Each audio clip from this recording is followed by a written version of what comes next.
নমস্কার বন্ধুরা, শ্রীমাস কিচেনে সকল বন্ধুকে স্বাগত জানাই। বন্ধুরা, আজ আমি বানিয়েছি নরম তুলতুলে জালিদার স্পঞ্জি ফ্রুট কেক। এটি বানানো খুব সহজ আর যে কেউ খুব সহজে বানিয়ে নিতে পারবেন। আর কেকের মধ্যে যে ফ্রুটগুলো আছে সেগুলো চারদিকে সমানভাবে থাকবে, যাতে কেকটা খেতে হবে খুব সুস্বাদু। কেকটা রেগুলার ইউজ করে একটা টিফিন কিটে আমি বানিয়ে নিয়েছি। এরকম একটা কেক বাড়িতে বানাতে হলে একটা লাইক দিয়ে স্কিপ না করে ভিডিওটা শেষ পর্যন্ত দেখে নিন। বন্ধুরা, এই কেক তৈরি করার জন্য আমি দুটো ডিম নিয়ে নিয়েছি। ডিমটা ফ্রিজ থেকে বের করে দিয়ে দিচ্ছি না, এটা রুম টেম্পারেচারে রাখা ছিল, সেখান থেকে আমি দিয়ে নিয়ে নিলাম।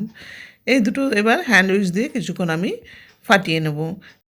ডিম ছাড়াও কেকের রেসিপি আমার চ্যানেলে দেওয়া আছে, আপনারা চাইলে আমার চ্যানেল থেকে দেখে নিতে পারেন। কিছুটা আমি ডিমটা ফেটে নিয়েছি।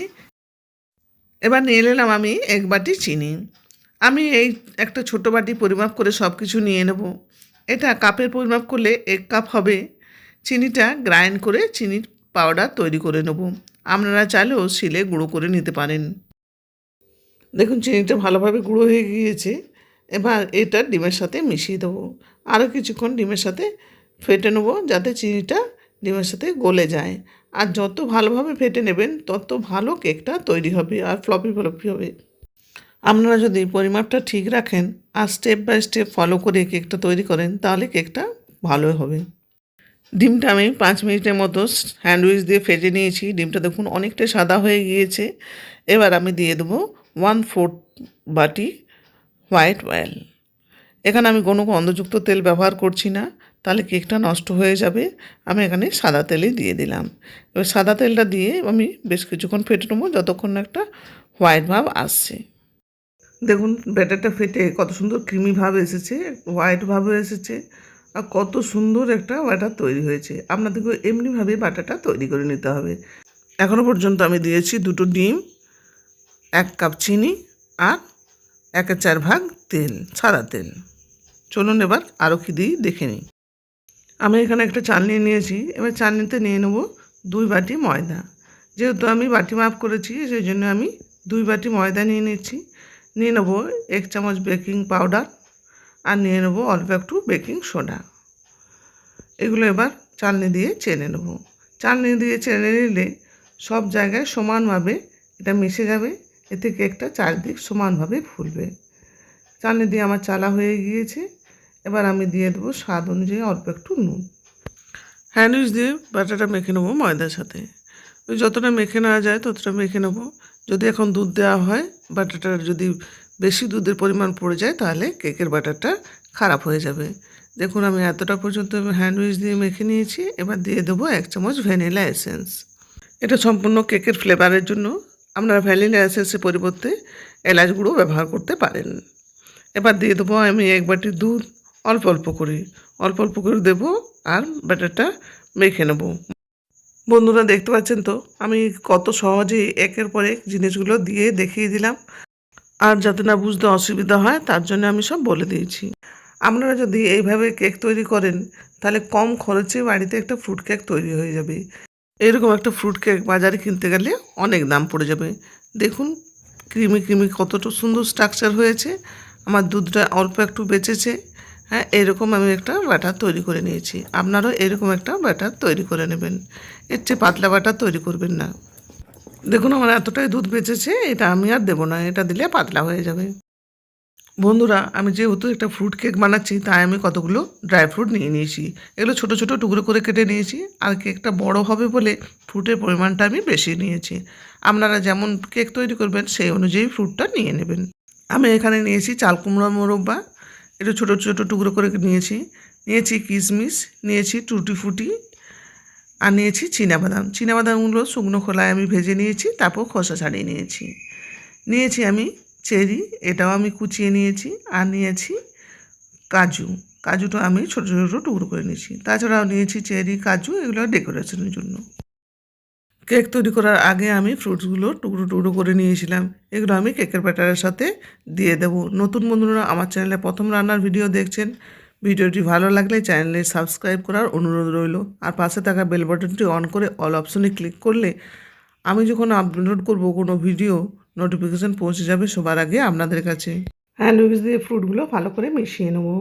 দেখুন যদি কেকের বাটারটা পাতলা করা হতো তাহলে কিন্তু ফ্রুটগুলো নিচে চলে যেত, এরকম ওপরে ওপরে থাকতো না। সেই জন্যে আমি পাতলা করলাম না, একটু গাঢ় করেছি ব্যাটারটা, যাতে ফ্রুটগুলো সব জায়গায় সমানভাবে থেকে যায়। কেকটা আমি ডেকচিতে তৈরি করে নেবো। ডেকচিটা পাতলা, তাই আমি বালি দিয়ে দেবো। বালি বা নুন যে কোনো জিনিস আপনারা দিতে পারেন। বালিটা আমি ধুয়ে পরিষ্কার করে কেক পারপাসে তৈরির জন্যে আমি কৌটো করে রেখে দিয়েছিলাম। এটা ভালো করে চারদিকে ছড়িয়ে দিয়ে একটা স্ট্যান্ড দিয়ে দিলাম, তারপর ঢাকা দিয়ে প্রিহিট করে নেবো 5 মিনিটের জন্য। আজকে আমি রেগুলার ইউজ করা টিফিন ক্যারিয়ে কেকটা তৈরি করে নেবো। তার জন্য টিফিন ক্যারিটা আমি পরিষ্কার করে নিয়েছি, একটুও জল নেই। আর তারপর আমি একটু সাদা তেল দিয়ে দেবো, এটা টিস্যু পেপার দিয়ে চারদিকে ছড়িয়ে নেবো তেলটা। তেলে ছড়িয়ে নেওয়ার পর একটা টিস্যু পেপার সমান করে কেটে নিচে দিয়ে দেবো। বাটার পেপার আমার কাছে নেই, তাই আমি টিস্যু পেপারটায় দিয়ে দিলাম। দেখুন এইভাবে আমি সেট করে নিয়েছি। টিফিন কেটে আমি রেডি করে নিয়েছি, এবার কেকের বাটারটা দিয়ে দেবো।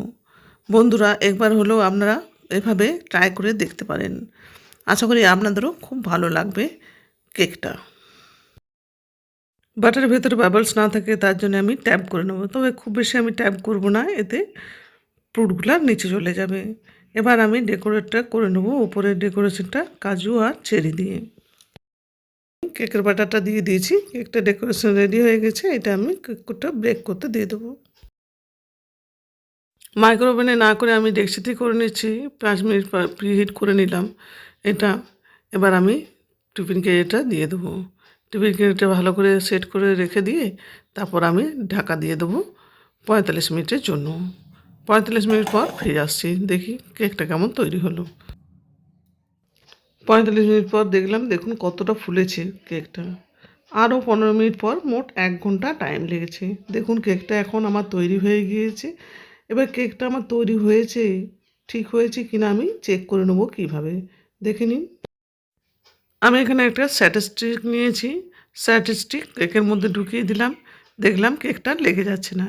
এ থেকে বোঝা যাচ্ছে যে কেকটা তৈরি হয়ে গেছে। যদি স্টিকের মধ্যে কেকটা লেগে যেত তাহলে বোঝা যেত যে কেকটা তৈরি হয়নি। যেহেতু আমার বেশি বাটার দেওয়া আছে, কেকটা বেশ বড় রকমই তৈরি হয়েছে, হ্যাঁ, তাই আমার একটু বেশি সময় লেগেছে, বেশি সময় ধরে তৈরি করলাম। কেকটা আমি রেডি করে নিয়েছি, এবার গ্যাস অফ করে 10 মিনিটের জন্য ঢাকা দিয়ে রেখে দেবো, এতে কেকের কালারটা আরও সুন্দর হয়ে উঠবে। বন্ধুরা 10 মিনিট পর ফিরে এলাম, দেখুন কত সুন্দর কেকটা তৈরি হয়েছে, কত বড় হয়েছে, কালারটাও বেশ সুন্দর হয়েছে। হ্যাঁ, দেখলে লোভ লাগবে সেরকম কালার হয়েছে। কেকটা এবার ডিমোল্ড করে নেবো, তার জন্য আমি একটা ছুরি নিয়েছি। ছুরি নিয়ে কেকের সাইডে চারিদিকে একটু সাইডগুলো ঠিক কেটে নেবো, যাতে কেকটা সহজে ডিমোল্ড হয়ে যায়। কেকটা আমি ডিমোল্ড করে নিলাম, দেখুন টিফিন ক্যারিয়ে একটুও কেক লেগে যায়নি, কত সুন্দর তৈরি হয়েছে কেকটা। এবারে এটা যে টিস্যু পেপারটা আমি দিয়েছিলাম, টিস্যু পেপারটা আমি ছাড়িয়ে নেবো। সাবধানে ছাড়িয়ে নেবেন, যেহেতু পাতলা, আস্তে আস্তে ছাড়িয়ে নিতে হবে। দেখুন আমি কেকটা কতটা মোটা হয়েছে আর কত বড় হয়েছে। শুধুমাত্র 2 কাপ ময়দা আর 2টো ডিম দিয়ে কত সহজে কেকটা তৈরি হয়ে গেল, এরকম একটা ফ্রুট কেক। আমি একটা কেটে দেখিয়ে দিচ্ছি কেকটা কত সুন্দর হয়েছে, কত নরম তুলতুলে হয়েছে। বন্ধুরা আজকের কেকের রেসিপিটা যদি আপনাদের ভালো লেগে থাকে, please like, share and subscribe করে আমার পাশে থাকবেন। বন্ধুরা দেখুন ফ্রুটটাগুলো চারিদিকে কেমন সমানভাবে ছেয়ে আছে, এতে কী হবে, কেকের টেস্ট আরও দ্বিগুণ বেড়ে যাবে। কত সুন্দর চারদিকে দেখুন ফ্রুটগুলো আছে, একবারে নিচে বসে যায়নি। এরকম একটা হাতের কাছে কেক থাকলে যে কেউ খেয়ে বলবে আর একটু আমার চাই। বন্ধুরা এরকম কেক তৈরি করে নিতে পারবেন আপনারাও সহজে, কোনো স্টেপ মিস না করে আমি যেভাবে তৈরি করলাম সেভাবে তৈরি করে ফেলুন বাড়িতে। আজ এই পর্যন্ত, সবাই সুস্থ থাকুন, ভালো থাকুন। আজকের ভিডিওটি শেষ পর্যন্ত দেখার জন্য ধন্যবাদ।